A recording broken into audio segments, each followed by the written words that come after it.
CPIM പ്രതിനിധി സമ്മേളനം ആരംഭിക്കുന്ന ദിവസവും പ്രധാന ചർച്ച പ്രായപരിധിയും ഭരണ തുടർച്ചയുമാണ്. പാർട്ടിയിൽ പ്രായപരിധി അനിവാര്യമാണെന്ന നിലപാടാണ് നേതാക്കൾക്ക്. മൂന്നാം തവണയും LDF അധികാരത്തിൽ വരുമെന്ന് ദേശാഭിമാനിയിലെ ലേഖനത്തിൽ മുഖ്യമന്ത്രി പിണറായി വിജയൻ പറഞ്ഞു. പ്രായപരിധിയിൽ പിണറായി വിജയന് ഇളവനുവദിക്കുന്നതിൽ CPIM-നുള്ളിൽ ആശയക്കുഴപ്പമില്ല. ഇക്കാര്യത്തിൽ അന്തിമ തീരുമാനം പാർട്ടി കേന്ദ്ര കമ്മിറ്റിയുടേതാണ്.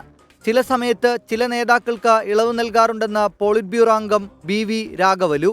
Sometimes some personalities have to be given some relaxation. Earlier also we have given relaxation.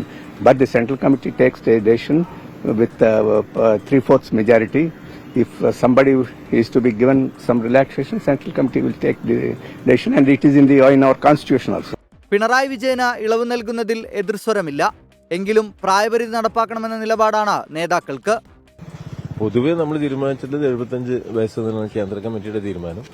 കേരളവും ആ തീരുമാനമാണ് എടുത്തു പോരുന്നത്.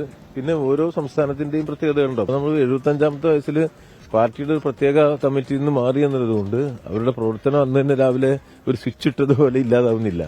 LDF-ന് അധികാര തുടർച്ചയുണ്ടാകുമെന്ന CPIM സംസ്ഥാന സമ്മേളനത്തിന്റെ പശ്ചാത്തലത്തിൽ ദേശാഭിമാനിയിൽ എഴുതിയ ലേഖനത്തിൽ മുഖ്യമന്ത്രി പിണറായി വിജയൻ പറയുന്നു. പ്രതിപക്ഷത്തിന്റെ വ്യാജ നിർമ്മിതികളെ ജനം തള്ളുമെന്നും മുഖ്യമന്ത്രി. ഭരണത്തുടർച്ച ഉറപ്പെന്ന കേന്ദ്ര കമ്മിറ്റി അംഗം EP ജയരാജൻ. ഈ നാടിനെ കാണുന്ന ജനങ്ങൾ, ഈ 3.5 കോടി മലയാളികളുടെ ജന്മനാടായിട്ടുള്ള കേരളത്തിൻ്റെ ഇന്നത്തെ സ്ഥിതി മനസ്സിലാക്കുന്നവർ ഈ ഗവൺമെൻറ് വീണ്ടും അധികാരത്തിലേക്ക് വരണമെന്ന് ആഗ്രഹിക്കും, ഇടതുപക്ഷം വരണമെന്ന് ആഗ്രഹിക്കും. CPIM-നുള്ളിൽ അർഹമായ വനിതാ പ്രാതിനിധ്യമുണ്ടെന്ന് മന്ത്രി R ബിന്ദുവും പ്രതികരിച്ചു. 24 കൊല്ലം.